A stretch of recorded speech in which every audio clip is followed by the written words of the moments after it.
Hey. Welcome to Midlife with the Chance of Magic by Healing is the New Sexy. It's your girl, Sandra, at I Am Sandy Freddy on IG. And this is my bi-weekly podcast where I share short personal stories and reflections dedicated to helping you embrace the messiness of midlife, the transitions, the questions, and those, is this a crisis moments, as opportunities to become the woman you were meant to be, reinvent yourself in a way that feels true to you, and boldly step into your next chapter with a little less mayhem and all of the magic. So let's do this. What do you do for a living? I'm a lawyer. That's been my answer for the past 10 years or so. People are generally impressed and usually respond with admiration. It sounds ambitious, hardworking, the kind of path that commands respect. I get it. Law isn't exactly the easiest career path. But here's the thing. I personally don't think it's all that impressive. It's a pretty cookie-cutter path, really. There's a formula. You follow the rules, do the work, grind through the tests. And if you've got the grit and gusto, you can make it happen. I just don't really wear my career like a badge of honor anymore. Not because I'm not proud of the work I do, but because it no longer defines me. The work I'm truly proud of is the work nobody really sees. It's not the work that comes with a title or a paycheck, or a LinkedIn post that people like and comment on. It's the soul work that comes with bruises, with reckonings, and resurrections. Work that I did inside myself. When I think about what I'm most proud of in this life, it's not passing the bar exam. It's not buying my first home when I was 24. It's not even being a lawyer. It's being the woman who made it through some of the darkest, loneliest, most unrecognizable seasons of her life and came out of the other side with her spirit intact. That's the work nobody applauds. Nobody gives you a title for that. There's no blueprint for it and no timeline either. But by far, it's the work that I hold the most sacred. And it's the kind of work I want to give voice to, so that more people understand what it really means to become yourself. It doesn't happen by accident. You earn it through the process, through the unlearning and the rebuilding. And that, to me, is more notable than any job I'll ever do. This work propelled me into my 40s with the conviction that my best days were ahead of me, because let me tell you, that was not always the case. Turning 40 was magical. Getting there was messy. My 40th birthday wasn't just a milestone. It was a powerful reflection and celebration of the journey that brought me there. A rite of passage through the in-between, the unglamorous, messy middle and later years of my 30s, where I was tested, stretched, and reshaped. I'd go as far as to say it was the most difficult and significant period of growth and transformation I've experienced in my life to date, demanding me to shed deeply rooted identities, perspectives, and societal expectations that had shaped me for decades. It wasn't just about reckoning with my emotions. It was existential, shaking the very foundation of who I thought I was. And this reckoning doesn't just nudge you to change. It demands complete recalibration of your entire world. Growth had arrived in my life like a storm, violent, unexpected, and disrupting everything familiar, and left me no choice but to evolve. Sometimes just thinking about how much I've changed literally brings tears to my eyes. That former version of me, she feels like a complete stranger now. Getting to 40 was not easy for me. And if you're in your mid-30s or later, you can probably relate. For one, it feels like you're drowning in all the things at this stage of life, trying to juggle career, family, financial obligations, relationships, friendships, your own personal goals, and your sanity. But what made it significantly harder for me was something I wasn't even expecting and not at all prepared to navigate. It was the internal shift. I found myself in a profound space of inner tension, where I'd clearly outgrown my past self, but I was not yet feeling at home in the new version of myself that was emerging. In those moments, it felt like I was losing parts of myself, but at the same time trying so hard to hold on to something I couldn't quite grasp. Growth was knocking at my door, asking me to rearrange myself in a new way. And here's the truth. You can't hustle your way through this kind of growth. It's not about doing more, it's about becoming more. As Maya Angelou so wisely said, you can't really know where you're going until you know where you have been. For me, that season of my growth journey was deeply isolating. Society doesn't really prepare us for the depth of healing and transformation we must undertake in order to lead ourselves out of this kind of inner turmoil. By 35, my life was falling apart, and I was caught in a web of dissatisfaction with everything. Divorce, a draining legal career I no longer loved, disconnected relationships, unchased dreams that haunted me. I may have looked together and thriving on paper, but on the inside, I was barely functioning.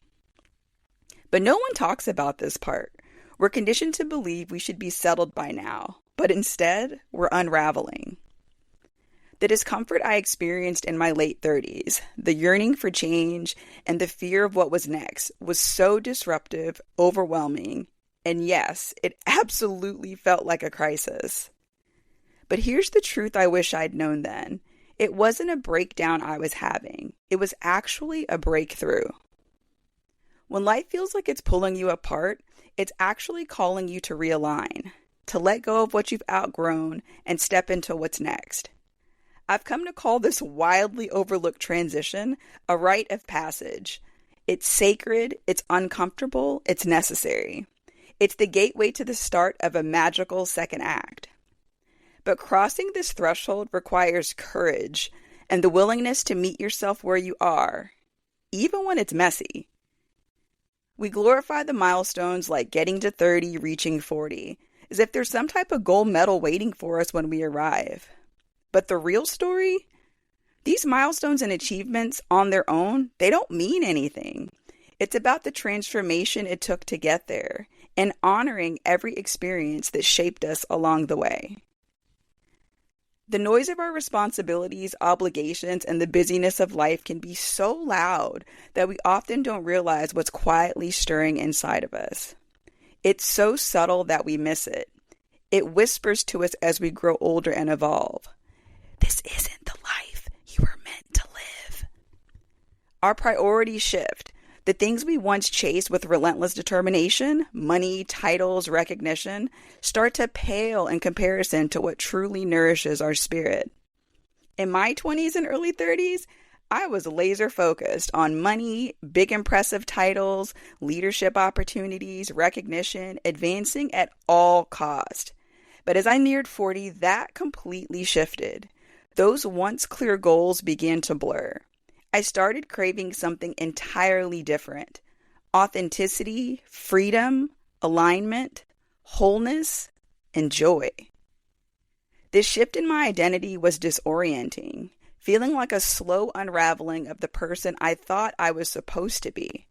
But it was really a spiritual calling, one that invited me to change, to strip away external markers of success and rediscover who I truly was.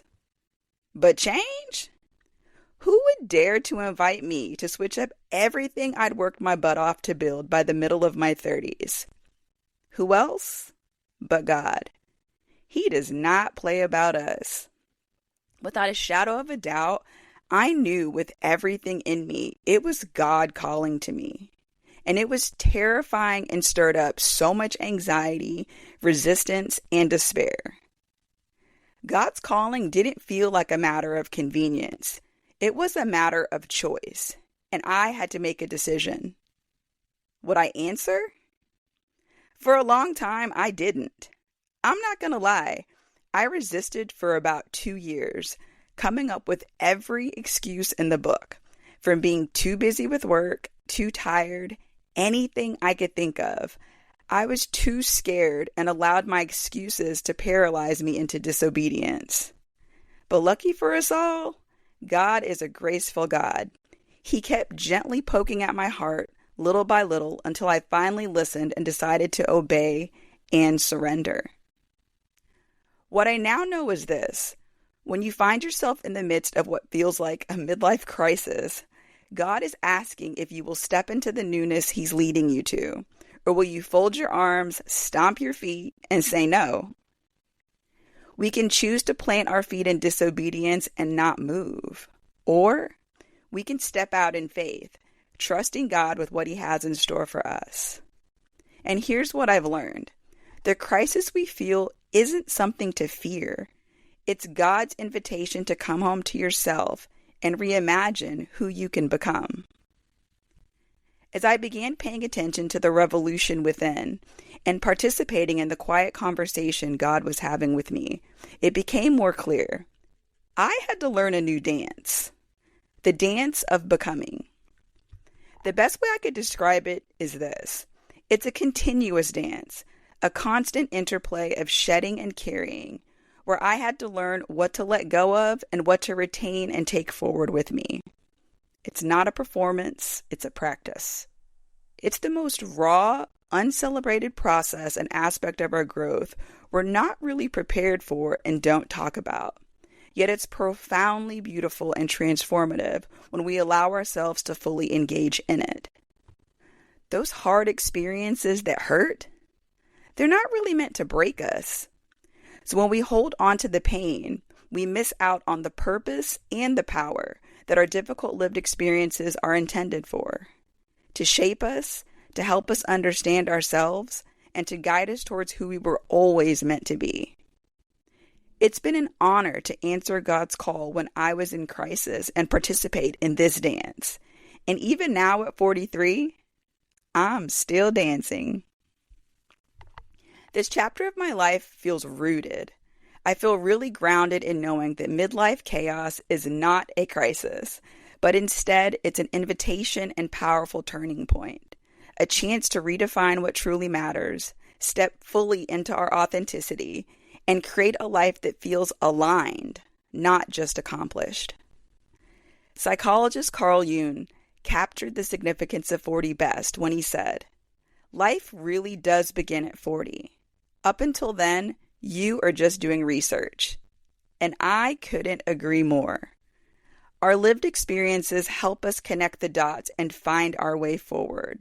By embracing the messy parts that we go through, we're able to let go of what no longer fits and rewrite our stories with intention. And that's not only something to celebrate, it's powerfully sexy. And that's it. Thank you so much for listening to Midlife with a Chance of Magic by Healing is the New Sexy. If you enjoyed this episode, let your girl know. Hit that follow button, drop me a comment, and leave a review.